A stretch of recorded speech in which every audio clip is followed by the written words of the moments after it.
Olá, meu nome é Lucas Sattler de Aguiar Policarpo, tenho 23 anos e esse foi o projeto que eu desenvolvi como teste técnico para a empresa Corp.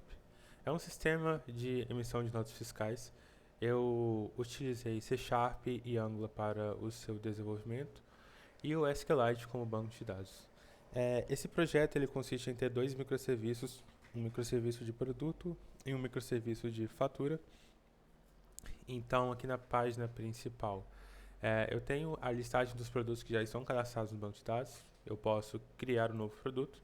E aqui todos os campos eles são validados, não só aqui, mas em todo o projeto. Então, se eles ficarem vazios, eu não consigo prosseguir com o salvamento.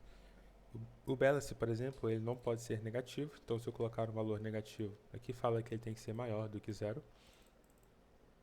E eu posso gerar um código, uma descrição, que seria o nome deste produto, e um balance válido.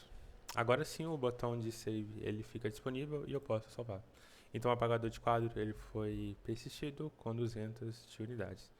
Partindo então para o botão de ver as faturas, eu possuo as faturas que já estão cadastradas aqui no banco de dados e eu posso criar uma nova fatura.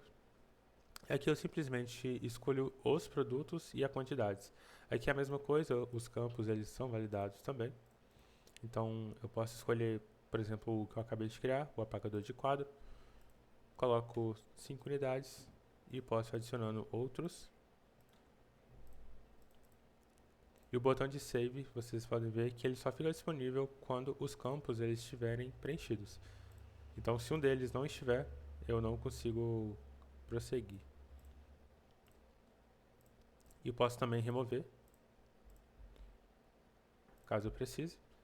E também, se eu colocar uma quantidade maior do que existe na quantidade real do produto, aqui fala que a quantidade requisitada ela excede ao estoque real do produto. Então tem que ser um valor dentro dos parâmetros e que eu posso remover esse. E aí o botão de save ele fica disponível. Então, enquanto os campos não forem validados, o botão de save ele fica desativado. Isso garante que o back-end ele não seja chamado de forma que eu possa evitar essa chamada, fazer toda essa validação no próprio front-end. E, enfim, eu posso salvar. E essa fatura ela é salva com status de aberto. Aqui essa página agora seria um novo componente que mostra os detalhes dessa fatura. Então mostra os produtos em que compõem esta fatura e a quantidade requisitada por cada produto. Aqui a gente tem o número dessa fatura e esse número não seria o ID, ele seria um número sequencial que é gerado com o link dentro do C Sharp. Então a gente tem aqui os botões para ver, para voltar, né, que seria para ver as outras faturas, e o botão de print. Eu apertando o botão de print vai mudar o status dela para fechado. E esses botões eles ficam desativados até que a requisição ela seja processada.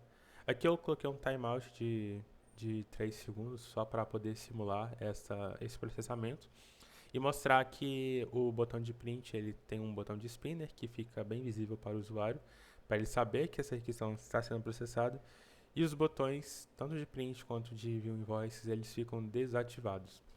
Então, a fatura agora ela está como fechada, e aqui a gente tem um resumo, né? Esse resumo, ele é um resumo da fatura atual, que é gerado com inteligência artificial. Eu gerei esse resumo fazendo uma requisição HTTP para a API Grok da OpenAI e utilizei o modelo do Meta gratuito que eles disponibilizam.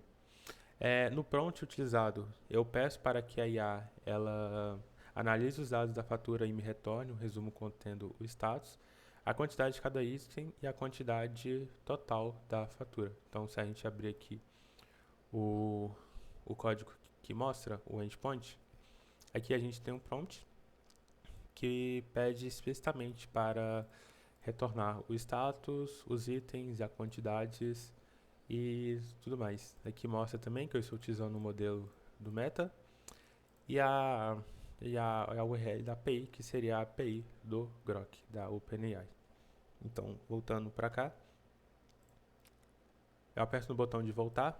Aqui tem as faturas que estão cadastradas e tem uma fatura aberta aqui também, eu posso fechar ela.